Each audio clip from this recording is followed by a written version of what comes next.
Okay, so we're going to start off with doing a mini foot treatment, and I'm going to ask you to stand with your feet about hip distance apart.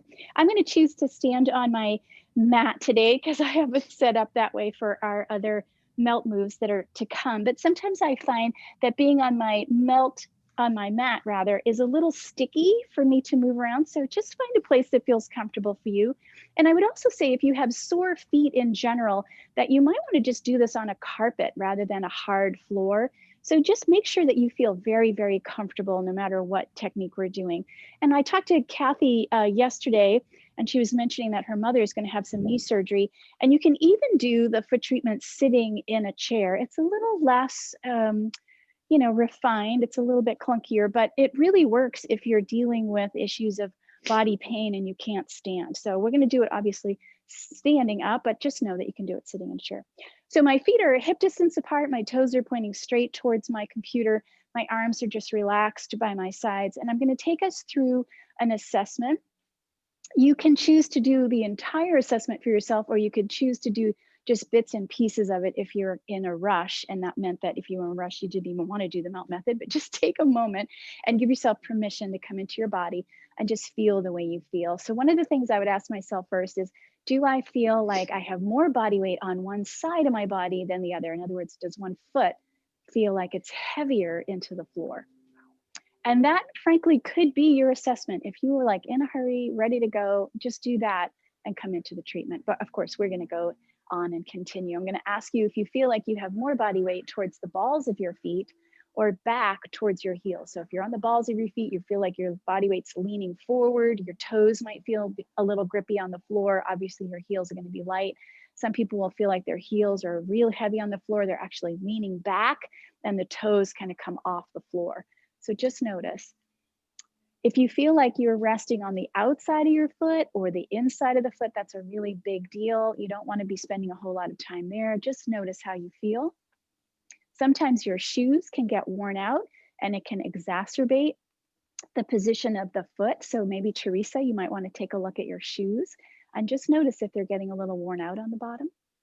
Notice if you're feeling like there's one place on the bottom of your foot that's getting a little bit more attention from you. So I always notice that my right heel feels like it's got a little bit more weight on it than my left. So just notice. From here, you can track up your skins, think about your shins, think about your kneecaps. Just notice if you're holding tension in the leg. Notice if the knees are pulled back into the joint. And now I am going to ask you to do a little assessment for balance. So I'm just going to grab my melt method roller and I'm just going to put that in front of me. I'm going to have it a little bit off to my left side. I'm going to take my right heel and I'm going to bring that off the floor. I'm going to engage my core. So that means I'm going to do that 3D breath and just pull my belly button in a little bit. And I'm going to take my toes right off the floor. So I don't need to lift my knee up very high. And I just want to get a sense of how well I balance on my left foot. I'm looking straight ahead and I'm just noticing I'm a little wiggly through my left ankle, but I'm not bad. I'm going to go ahead and bring that right foot down and I'm going to move my roller over to my right side and I'm going to do the same thing. So I'm just going to take my left heel off the floor, engage my core. So pull your belly button in. And then I'm going to take that toe, those toes right off the floor and I'm going to hold. So for me, it feels like it's a little harder to hold this right foot on the floor. So I'm balancing on my right foot and it just feels like it's a little bit more work. I'm kind of leaning into my roller a little bit more. And I'm going to go ahead and return my foot to the floor. Okay, just for fun, let's go back and bring the roller to the left side. I'm going to ask you to take the heel off the floor. I want you to be very careful when you do this. I'm going to take my right foot completely off the floor. And then I want you to close your eyes. And just notice how you feel. Go ahead and open your eyes and return your foot. Did you feel like you were a little less stable with your eyes closed?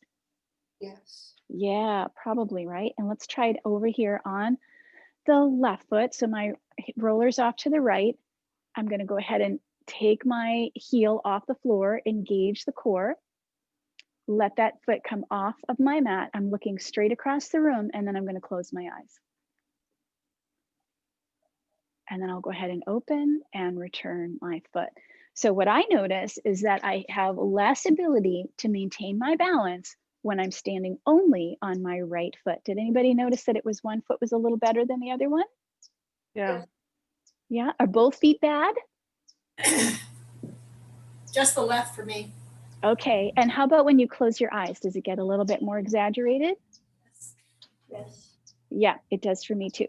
Okay, so you're using your common sense of sight to help you with your balance and stability. When you turn off your common sense of sight, you close your eyes, your balance gets a little bit more compromised. When we walk, we're spending a considerable amount of time on one foot only. And so we want to make sure that we have even balance as we walk, right foot and left foot. And we also want to improve our balance when our eyes are closed. We're simulating walking in the dark, right? If you get up in the middle of the night and you have to go to the bathroom, you want to make sure that you can maintain your balance and stability as you're walking towards the bathroom in the dark. A lot of things interfere with your balance. Your alignment certainly is a huge one. Of course, you've got your semicircular canals, your vestibular system in your ears. Medications can cause problems with balance and stability. If you have any neuropathy in your feet, of course, that's a big deal too. So the melt method is going to help you improve your balance and stability by just working through all of those systems of the body. I'm going to take my right foot on top of the ball, and I'm going to move into just this mini softball treatment. So the ball is at position number 1, and I'm going to tip my body weight from side to side. Position number 1 is associated with the center of gravity in my body. It's associated with the diaphragm. The center of body is where all movement originates from. So we want to make sure that the center of gravity is located where it's supposed to be. When you feel one foot's heavier on the floor than the other one, then your body is not connected to the center of gravity in a neutral, normal way. It's a less efficient system. So we want to make sure that the center of gravity is in the right place. So go ahead and bring both feet down onto the floor. I'm going to bend my knees, swing my arms around, rotate my spine. I can move my arms up over my shoulders if that's comfortable for you. Sometimes people lose that range of motion.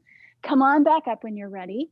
And all I'm going to do is take the ball back to position number 5. So if you remember that from last week, that's right there, not on my heel, but just before I get there.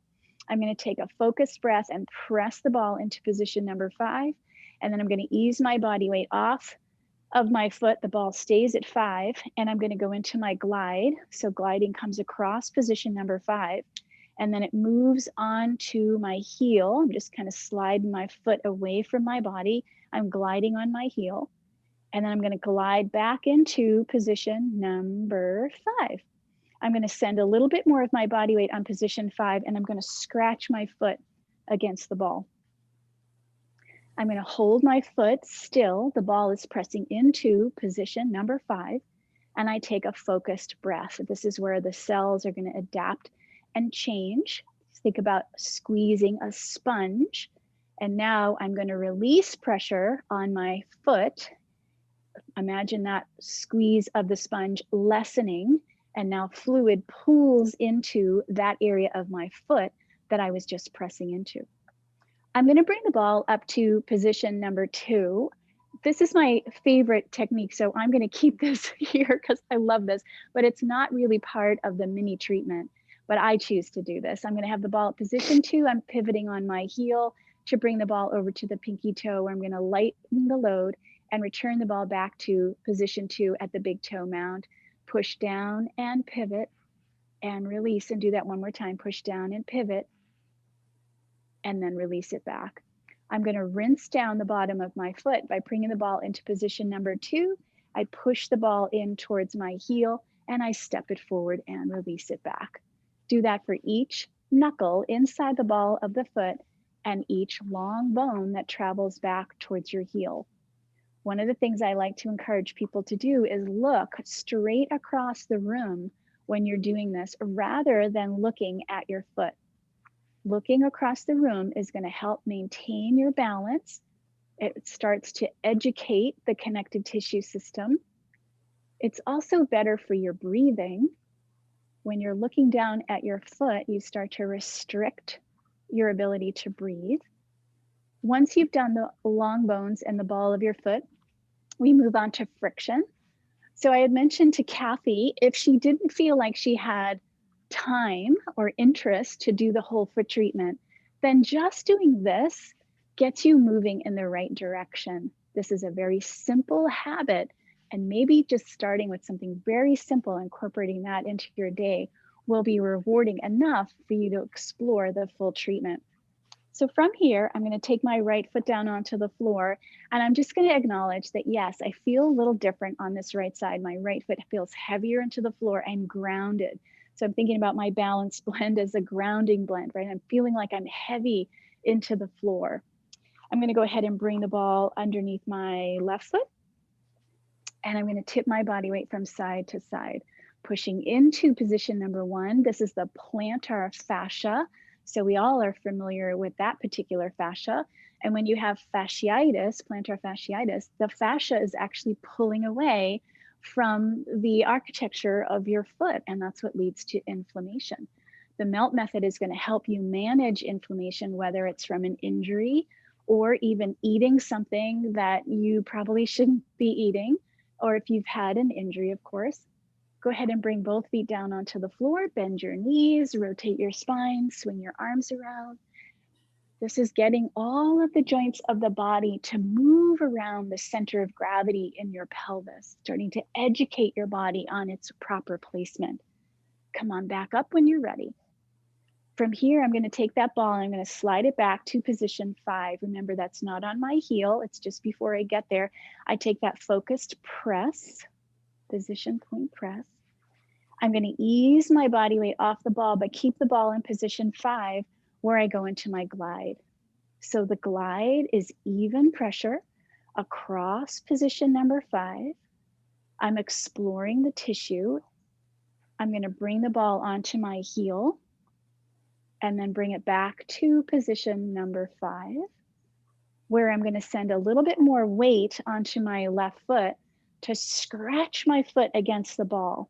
This is my shear technique, where I'm breaking up the dry and viscous fluid that accumulates inside of these filaments that are filled with this mucousy fluid that I want to keep nice and slippery. Go ahead and send the body weight onto your left foot. Take a focused breath. Just give that tissue a moment to adapt and change. Come off of your foot. Bring the ball up to position number 2. So that's right underneath my big toe mound in the ball of my foot. I'm going to pivot on my heel with some weight on that foot, and I'll release the ball to just roll it gently back to the start position. Push down and pivot. Release to bring it back. And again, this isn't necessarily in your instructions for the mini softball treatment, but I just love this one so much that I have to do it every time I do the melt method. So you do that about 3 or 4 times. And now I'm going to rinse the bottom of my foot by bringing the ball underneath the big toe knuckle, pushing the ball back towards my heel. And remember, last week we just took that little step forward. So I'm just going to push and bring it back up. I'm looking right across the room in an attempt to help my body find better balance and stability. I'm educating the connective tissue system that's integrated with my nervous system. Once you do each knuckle and long bone, you can do it a few more times wherever you like. You're just pushing the fluid back towards your heel. And after you've done the rinse, we move on to friction. Friction is when I'm standing just on this right leg. Avoid the temptation to push your right hip out. Don't want to hurt your hip. The ball travels lightly underneath my foot. It can go all over the place. Ball of the foot, arch, heel. And because we had you standing on that right foot for a moment, let's go ahead and bring the ball back underneath the right foot, and we'll just do quick friction right there. Okay, so I'm going to take that ball and just kind of get it out of my way, come back into my assessment position for a quick reassessment. My arms are long by my side. I'm looking straight ahead. The tops of my toes are even, and my toes are pointing right towards my computer. And I'm just going to ask myself, do I notice that one leg is still heavier into the floor than the other one? And my answer would be no. How do you feel? No, much better. Much better, a little bit more even side to side. And so all of that gets translated through the entire connective tissue system. And each joint of your body is finding a more neutral alignment, right? If one foot's a little heavier, it's going to throw everything off. My knee is going to be out of alignment, my hip, my neck, my shoulders, everything, my spinal column. But if I'm evenly weighted side to side, I'm just giving myself a fighting chance to find that neutral. Okay. So I also asked if you were on the front of your foot at the toes or back on your heels. All, both of those are not neutral alignment, but do you feel like you have more even body weight, ball of foot to heel now? Yes. Good, perfect. And then that same question, but we'll think about the outside of the foot and the inside of the foot. Does anybody feel like they noticed before that they were resting kind of on the outside of the foot? I lived here in supination my whole life. And now I'm just really feeling like I have way more body weight, evenly neutral on my foot. How about that? Yep. Feel better? Great. Okay. So we can scan up the shin, think about the kneecaps, think about the quadricep and gluteus. You just want to notice that there isn't so much muscular tension there. You're welcome to investigate that. But let's go ahead and bring your roller back up and let's just play around again with this notion of balance. And let's see if we're moving in the right direction. So I have my roller off to my left side, and I'm going to keep my eyes open for that first assessment. My heel comes up, I'm looking right across the room, and I'm going to take my toes up and I lift. Now, some of you might say, it doesn't really change for me, and that's fine because we have other places that we're going to work on. But for me, I just feel a lot more comfortable standing on my left foot now. It wasn't bad before, but it's much better now. I'm going to go ahead and take that down. Let's just go on the other side. Keeping your eyes open, lifting that heel, I'm engaging my core, and I'm going to pick it up. So it does, to me, it does feel a little bit better. I don't feel like I'm putting so much weight on the roller. And then I'm going to go ahead and do it with my eyes closed. This is kind of the real test. So I have that foot position nice and neutral. The roller's off to my left now. I'm going to lift my right heel, engage your core. Looking across the room, I'm going to pick my foot right up off the floor, and then I'm going to close my eyes.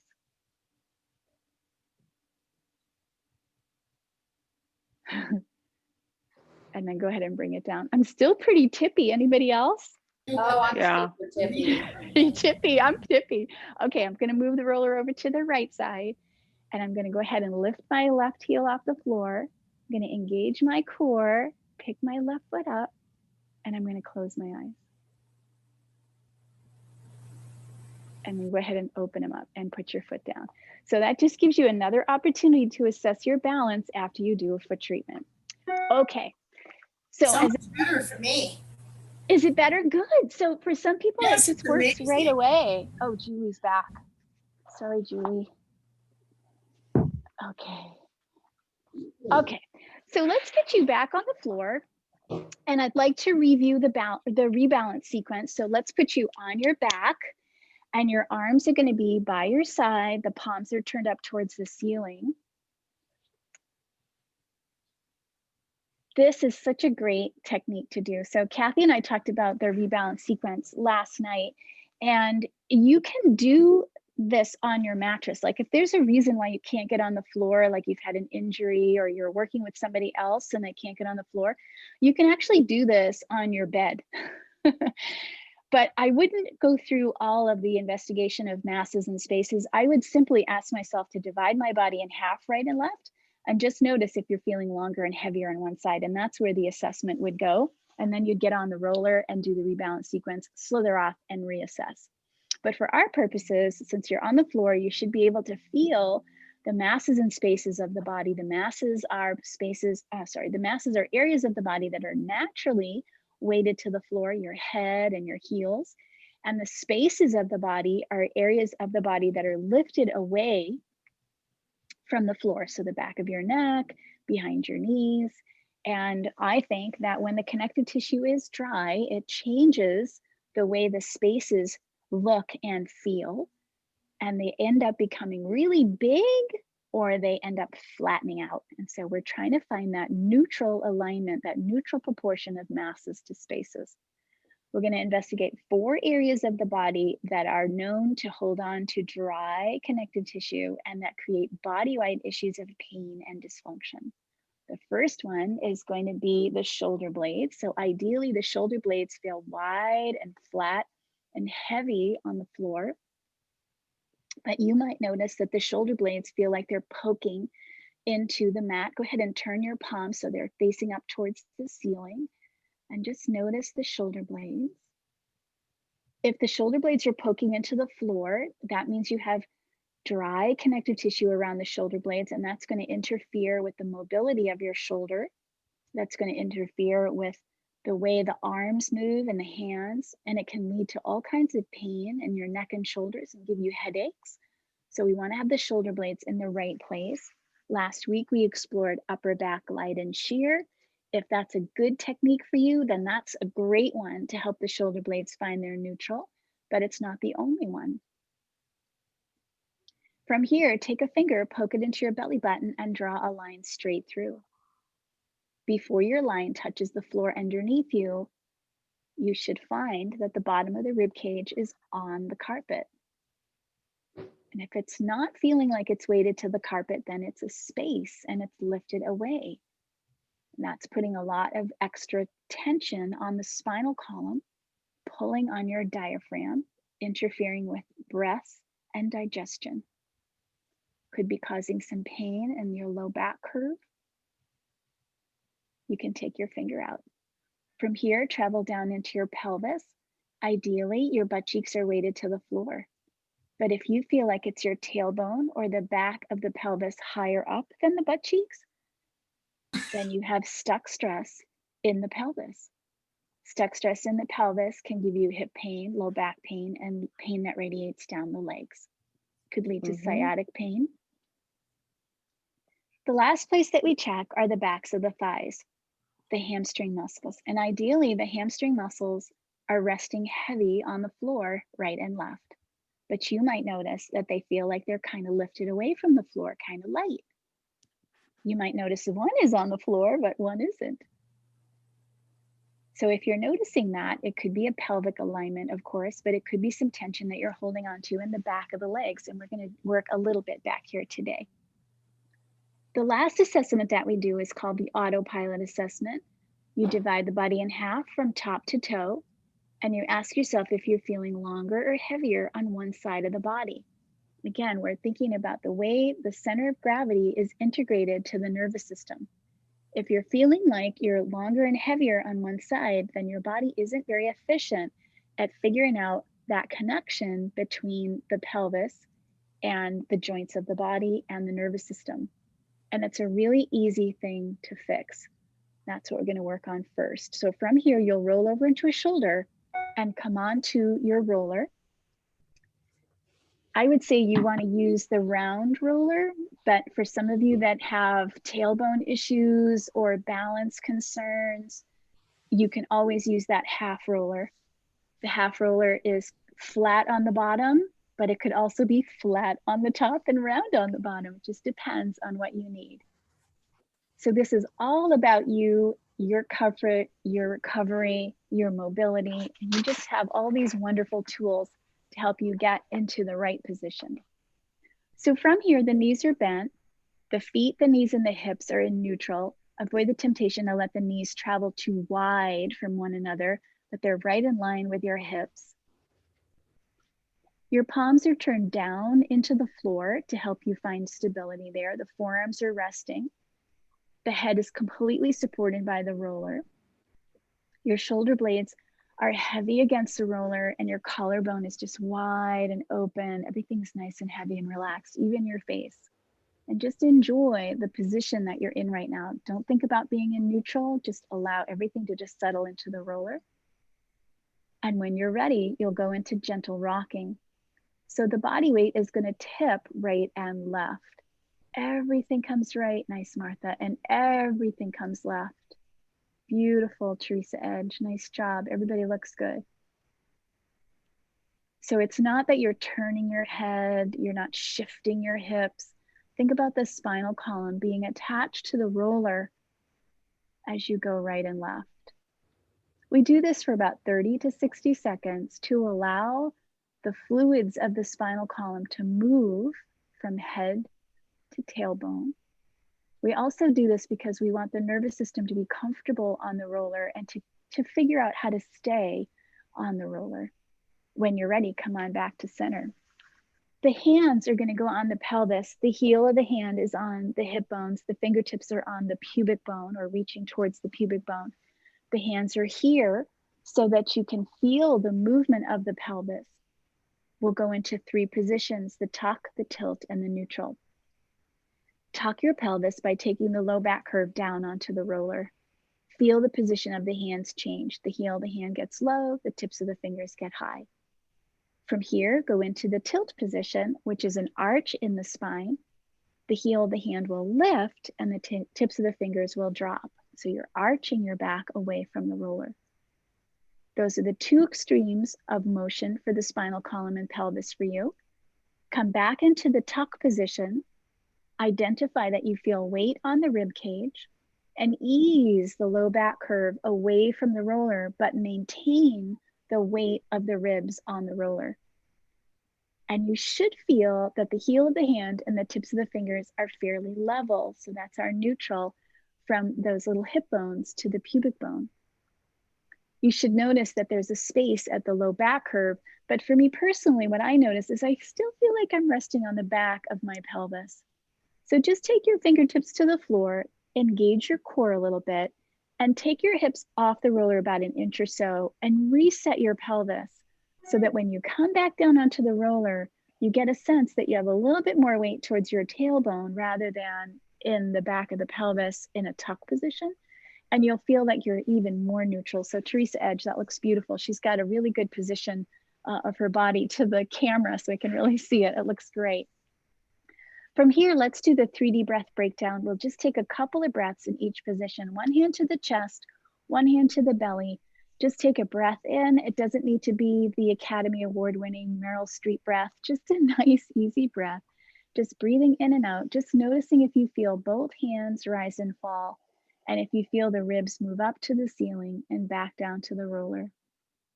From here, both hands go to the sides of the rib cage. The elbows just come down onto the floor. Everything's very comfortable. You're in this nice neutral position and you're going to breathe in and out here. And what we're looking for is movement of the ribs out into your hands. So the ribs are opening out as you breathe. And you may or may not notice that. It could be a little dry in that connective tissue system around the ribs, around the diaphragm. It limits that range of motion for a lot of people. So just notice how you're breathing. From here, 1 hand to the throat by the collarbone, 1 hand way down to the pubic bone. And now you're thinking about the length of the rib cage. And as you inhale, ideally you'll feel both hands move away from the center of your body.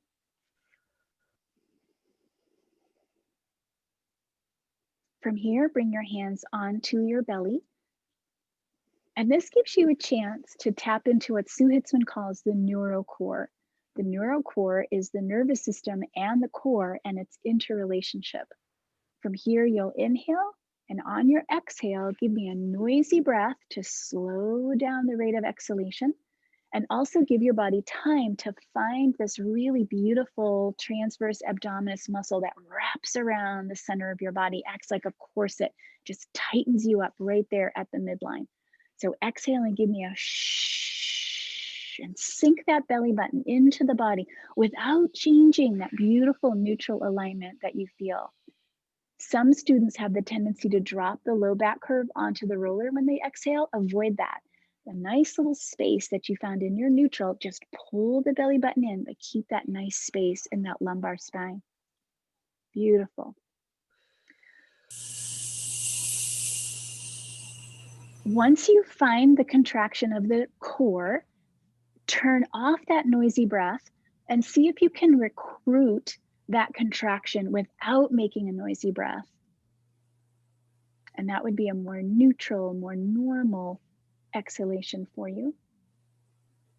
Okay, from here, I want you to take your hands in a little prayer shape. So your palms are pressing together, good. And your hands are gonna reach up towards the ceiling. That's it, Martha, good, nice. And just open your hands out a little bit wider so that they're, oops, not quite that wide, Martha, but they're right over the shoulder joint. So close them up. Yeah, there you go, good. The other thing that you might want to do is lower the arms more towards your thighs, not all the way down towards your thighs. There you go. Good. I like that position. Good. And Teresa, just bring your hands a little bit further away from each other so we don't have to hold that prayer position. So your hands aren't touching, right? So from here, you're going to, okay, good.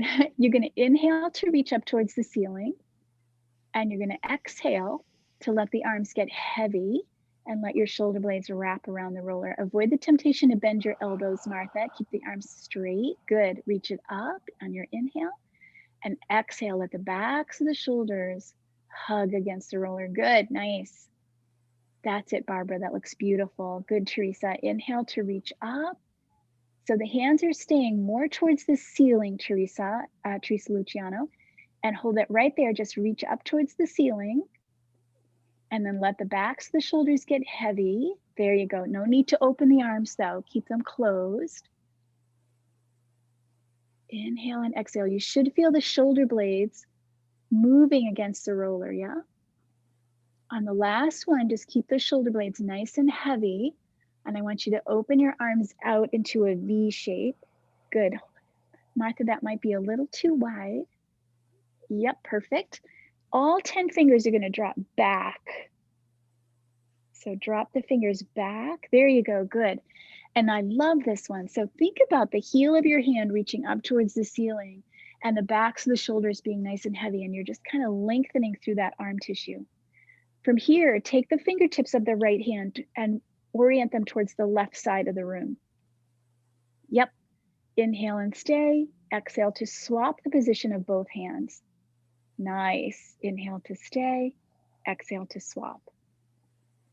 Good. And just keep the arms from moving, Teresa Luciano. So the arms are just going to stay open in that V shape. So keep the arms right there and just move through the wrist. Beautiful. From here, bring your hands back down onto the carpet, gently rock from side to side. Hands come back down onto the carpet, gently rock side to side.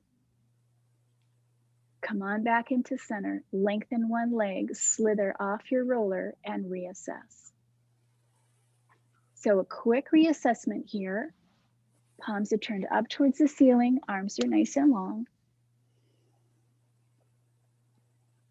Noticing that the shoulder blades perhaps are a little heavier onto the floor. Does anybody notice a change there? Yeah. Take a finger, poke it into your belly button, draw a line straight through your body and notice if you feel like the ribs have a little bit more weight on them. If you're moving a little closer to the floor in the right direction. Take your finger out, travel down into the hips. Anybody notice that you're more in your butt cheeks than you were before? Yep, Barbara says yes, good. Back of thighs, ideally a little heavier into the floor. I find that one a little bit harder to change. From here, divide the body in half, right and left, and just notice if you're feeling like you've got a little bit more even weight. How's everybody doing, okay? Okay, let's have you move over onto your side. Face the camera if you can and have your roller right in front of you. We're going to move on to the inner thigh. So we're going to work just above the knee, all the way up towards the pelvis. This area of the body is part of the neurocore of the body, is what Sue Hitzman calls the neurocore. It connects your feet to your head, but it also enmeshes into that center of gravity area that we were just talking about, that core gravity, that core area of stability. So I'm going to rest my body on the side. It doesn't matter to me what side you choose to use. It doesn't matter. I'm going to take the arch of my foot onto my roller. I'm going to drop my knee down onto my roller, and then I'm going to let my foot just come right down onto the floor in front of me. Okay, the next thing that happens is I'm going to take my roller and I'm going to pull it up a little bit higher. So I want the top edge of the roller to be in line with my eyes. And then I'm going to push the roller away from me a little bit. So I have what I think of as a pizza slice, which we had the best pizza yesterday. Anyway, pizza slice right in front of me. So I just have this area of space that I can work on. No need to be too concerned about the leg right now. It's just resting heavy on the floor. I'm going to take my hand and I'm going to put it right down onto my mat. I want to let my shoulder and hip roll towards my roller, keeping my leg on the roller. It's weighted to the roller. And I'm going to use my hand into the mat to push myself back. Allow your body weight to fall forward so that the roller moves up into your inner thigh a little bit higher. Push your hand into the mat to push yourself away. Sometimes students kind of work just the hip here, and it can kind of irritate the low back curve. So I like to remind people to let everything go. Can you see the difference? Mm-hmm. Okay, so we're looking for trouble. This is a glide. If you find it, you don't have to keep rolling over it. You just find it and then make it a little bit smaller. Your movement gets a little bit smaller. If you don't find anything, just pick a place and start to work. So I'm just moving the roller smaller and smaller against what I call the barrier, what Sue Hitzman calls the barrier. The barrier is that area of tension that you might feel. To me, it feels like somebody's pulling my hair. It just feels like it's a little dry. I'm going to hold the roller still, levitate my foot. I'm going to bend my knee and reach my leg out. So this is going to be my shear technique. I'm breaking up the dry viscous fluid that accumulates inside the connective tissue right here above my knee on my inner thigh. Keep your knee bent so the heel is close to your hip. Bring your foot up towards the ceiling and then back down towards the mat. And we'll do a few here. This gets me on the front of my leg a little bit. When the tissue is dry, it starts to create adhesions and the muscles stick together. So we're trying to give you a little bit more movement from the front of the thigh, the quadricep, to the inner thigh, the adductors. The foot comes down onto the floor and I'm just going to scratch my leg against the roller. And then I'm going to hold it and I'm going to wait. The next move is intended to bring the roller up higher towards the middle of my thigh. We're going to do 3 places today. So I'm going to come up in what looks like a sternal position for yoga. So kind of that cobra position. So I'm lifted up. Now, some students will notice that they have some tension in their low back.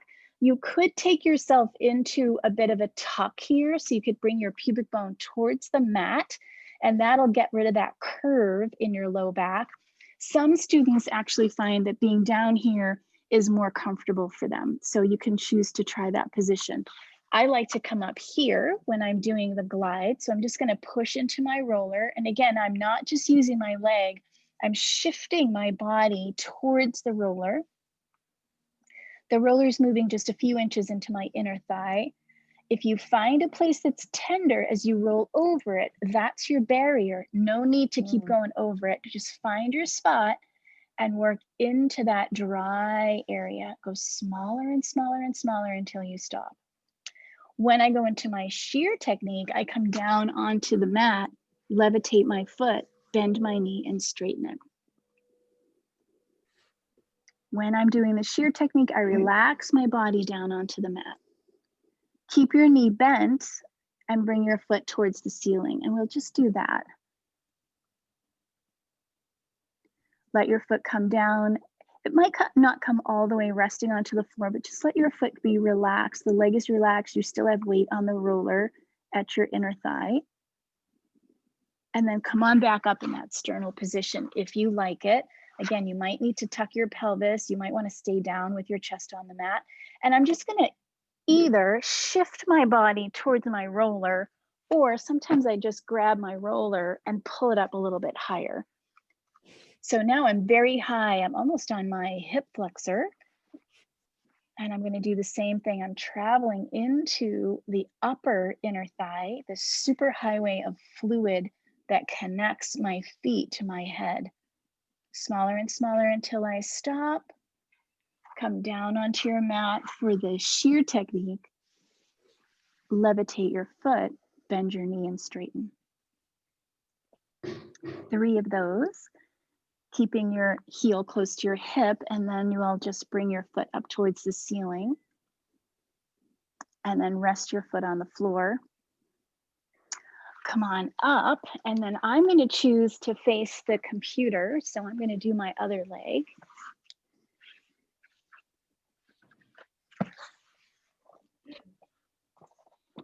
So to get myself set up here, I'm going to take the arch of my foot and I'm going to bring that onto my roller. Don't let me rush you, just take your time. Nice, Teresa Luciano, that looks perfect. I'm gonna let my knee come down so my whole shin is on the roller. And I'm looking for, like, I call it the other white meat. You know, it's that like fleshy tissue just above your knee. So that's gonna come down onto the roller. My foot is gonna come right down onto the floor. I'm gonna take this roller and I'm gonna pull it up so that it's kind of level with my eyes. And then I'm just gonna push my roller away. So there's that pizza slice right in front of me.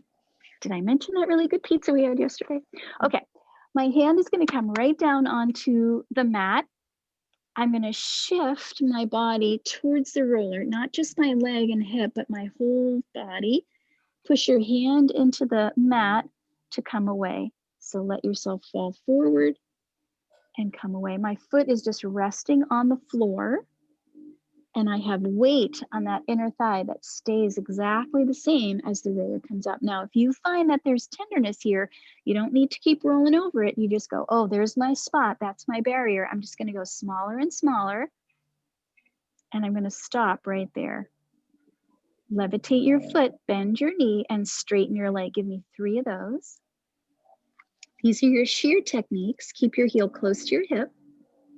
And then your foot comes to the ceiling and down, getting you a little bit more on the front of the thigh. Beautiful. And then I'm going to let my foot come down onto the floor and I'm going to scratch my inner thigh. So there are 3 shear techniques that I'm showing you here, but I'll just do 2 as we go into the other areas of the inner thigh.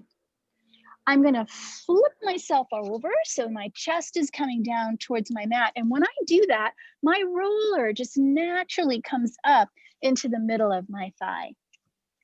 And remember, if you feel like you're getting too much extension in your low back curve, you could try tucking your pelvis a little bit, bringing your pubic bone a little closer to your mat, or you can just let yourself come right down so that there's not as much tension and curvature in that low back. And I'm going to do the same thing. I'm shifting my chest and my hip towards my roller, and it's moving up into my inner thigh. And you might notice that there's a place that calls out to you. For me, it's right about there. So I'm just going to go smaller and smaller. That's an area of dryness. The little nerve endings inside the connective tissue are sending messages of pain to my brain. And I'm going to see if I can't get some more fluid in there to make the nerve endings a little happier. I'm going to settle down towards the mat, levitate my foot, bend and straighten my leg. This is my shear technique. I'm changing the shape of the connective tissue because I'm changing the position of my knee joint. Keep your heel close to your hip. Move your foot up towards the ceiling and back down. Let your foot just rest, and it might touch the floor, it might not. Come on back up into that sternal position or that cobra position. And I usually just grab my roller and I just pull that. So I'm just putting some pressure on my foot to lift my knee up, or you can roll your body towards your roller. I'm just going to move in and out. Find my spot, go smaller and smaller. Let my body be resting and weighted. Come down onto the mat. Levitate your foot, bend and extend your knee.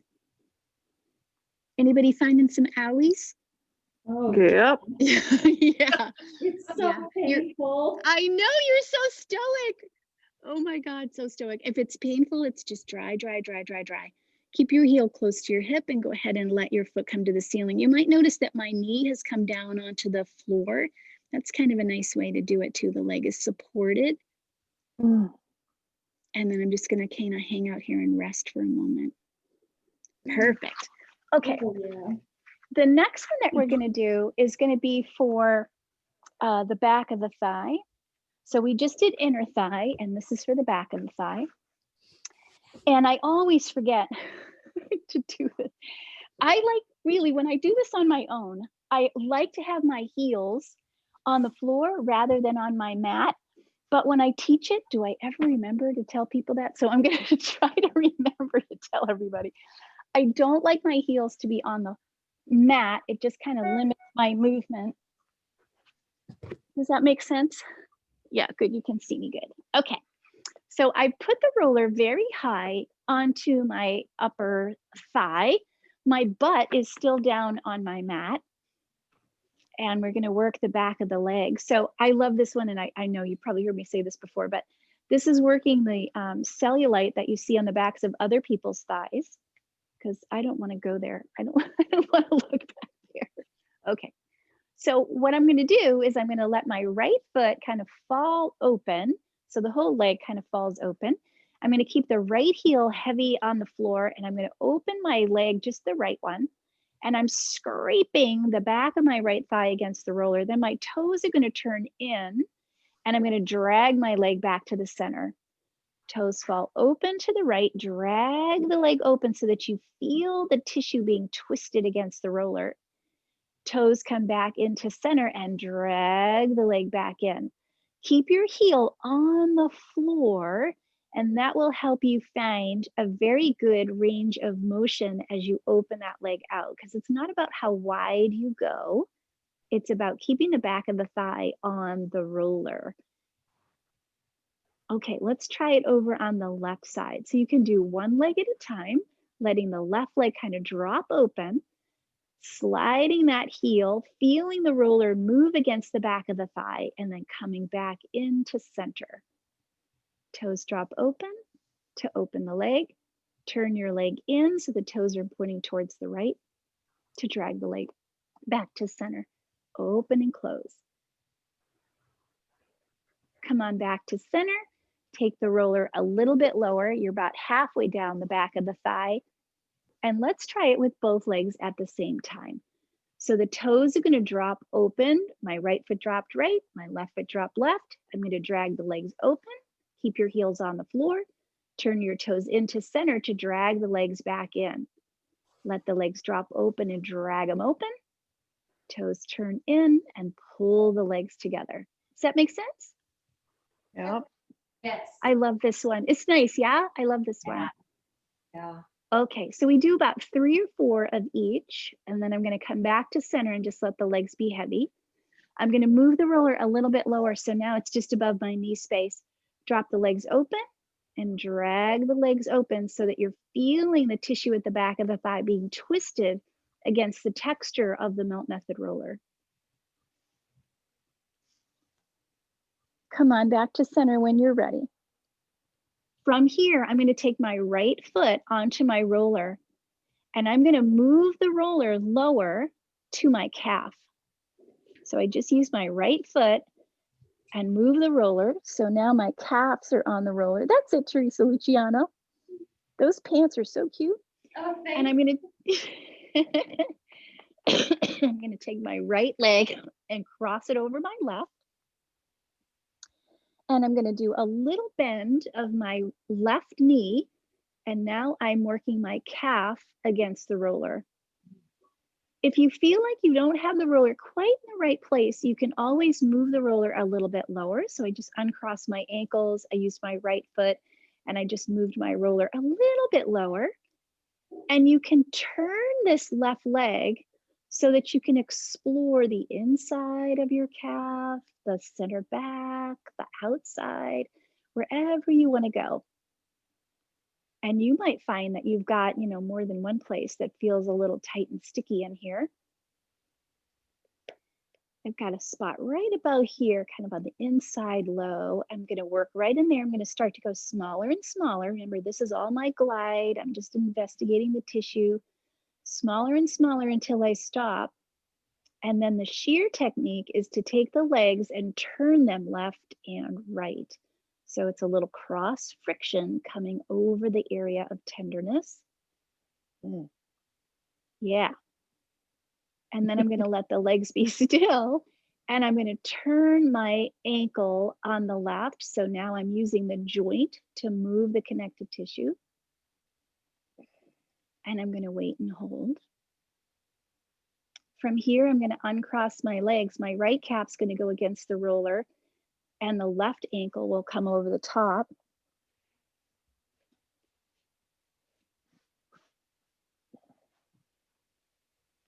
And I'm going to bend and straighten. This one can be a little tricky. I think there's a little bit of a learning curve here.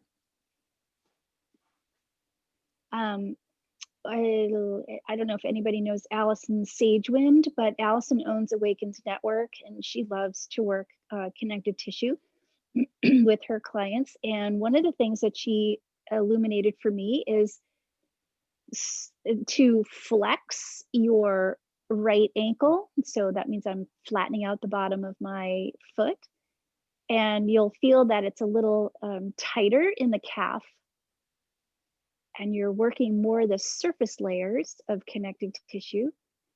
And then if I just let my ankle on the right relax, the roller feels like it digs a little deeper into the tissue, and you can feel yourself getting into the deeper layers of connective tissue. And the pressure of your other foot too, being on it. Yeah, that adds a little bit of weight too. Yeah. So then I'm just going to find my spot, go smaller and smaller until you stop. And let's do the shearing techniques by letting the legs kind of drift right and left. You're coming across that area of tension. And then I'm going to hold my legs still, and I'm going to circle my right ankle. And then I'm just going to hold it here, and I'm going to wait. Okay, let's have you come on up to sitting. So in the melt method, there is a beautiful technique to use your roller to rinse the tissue, because we've just done gliding and shearing, which are all compression techniques. And now we want to send fresh fluid into the system. But I find for a lot of students, it's kind of confusing. And I think especially when you're on the computer. So I think, can you see me okay? I think I'm just going to use my hands and have you do it with your hands. And I'm just pulling my pants up because I feel like it's kind of dark. I'm going to ask you to take your hands to the back of your thigh and just move down the back of the leg. So I talked to you at the beginning of class about the fluid flow of connective tissue. It travels down the back line of the body. So we are encouraging that flow of fluid with our hands. And then it comes up the inside of the leg. So you could take your hand and just pull it up the inner thigh. It goes up the inner thigh and down the back of the leg. Up the inner thigh and down the back. So you can use your roller for this, but in the interest of time, this is a great way to do it. When I do your instructional video, which will be included this week, I'll do it both ways. So now I'll do the other leg. I'm just going to come back down, and I'm going to come up the inner. So it would be interesting, Martha, to see if you actually feel a little bit of relief on the outside of that shin by doing the inner thigh. Okay. So let's do one more assessment on your back, and then I'd love to finish off with a balance reassess. We are running a little bit late, but I'm good with it. So, excuse me, we're just going to come down onto your back. And ideally, you're feeling like the shoulder blades are wide and flat. Now, we didn't do a whole lot for the shoulder blades today, but does anybody notice a change there? Yeah. Isn't that wild? So that's working indirect and making a change somewhere else. Take a finger, poke it into your belly button, draw a line straight through your body. And what we're looking for is more weight on the rib cage. Does anybody notice that they have a little bit more flexion into the spinal column, that they were noticing that it was arched before? And then you can take your hands by your side. Ideally, the butt cheeks feel like they're on the floor. Does anybody notice the change there? A little more. A little more, good. And then the back of the thighs, is anybody feeling like they've got their thighs down? Okay. So it seemed to me the only place that people didn't respond was the rib cage. So I can't leave you without fixing that. So take the roller underneath your bent knees. Underneath your what? Your bent knee? Yep, underneath your bent knees. Okay. And then just pick your hips up and take the roller to the back of your pelvis. Bring your knees into your chest and give yourself a little bit of a hug here. And you might find that you can get a little bit more flexion through the thoracic spine. Excuse me.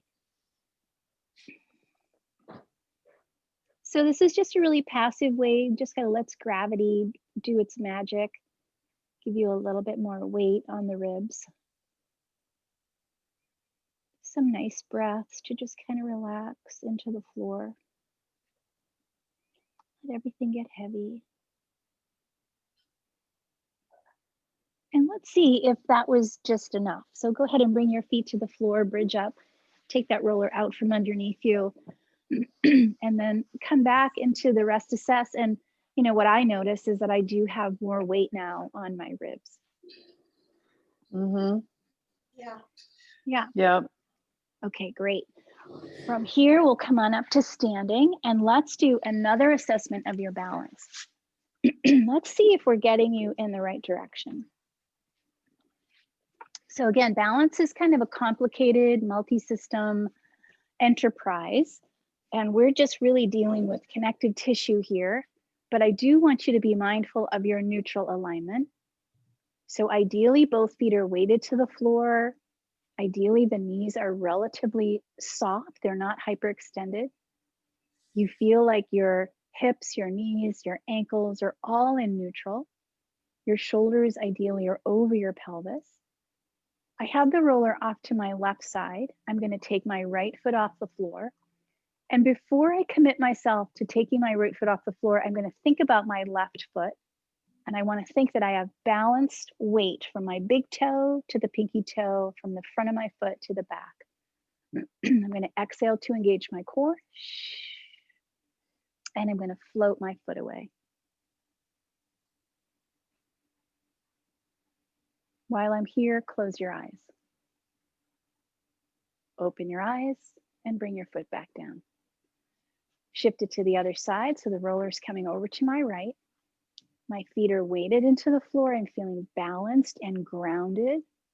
My heels coming up over here on the left side.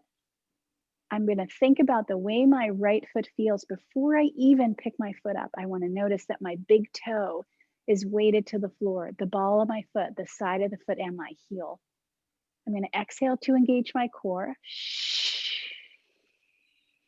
And I'm going to take that left foot away. And I'm going to close my eyes.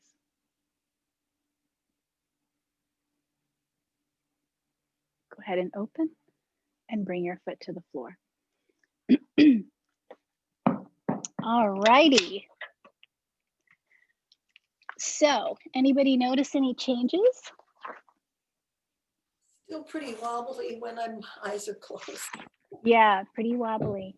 So, working on proprioception, you know, this ability to find your body in space and time, that's what that means. And there are little cells whose job that is, proprioception cells. And when we do the MELT method, we're actually manipulating those cells. And I think about educating them, you know, they kind of get turned off. If it's not a skill that we work on, you know, we just kind of lose that ability. So it's an important one to maintain. Anybody else have any comments? Anything you want to talk about? Just think I'm I so just dry. I should be spontaneously combusting right now. I'm so dry. You're so dry. Okay, so dry, right? So people will go, oh, I'm so dehydrated. Well, you know now, because you're working with the MELT method, what that actually means. But when people say they're dehydrated and they drink some water, one of the things that happens is the water just travels right through them because there's no absorption of that fluid into the body. So make sure you're drinking water and doing your MELT method.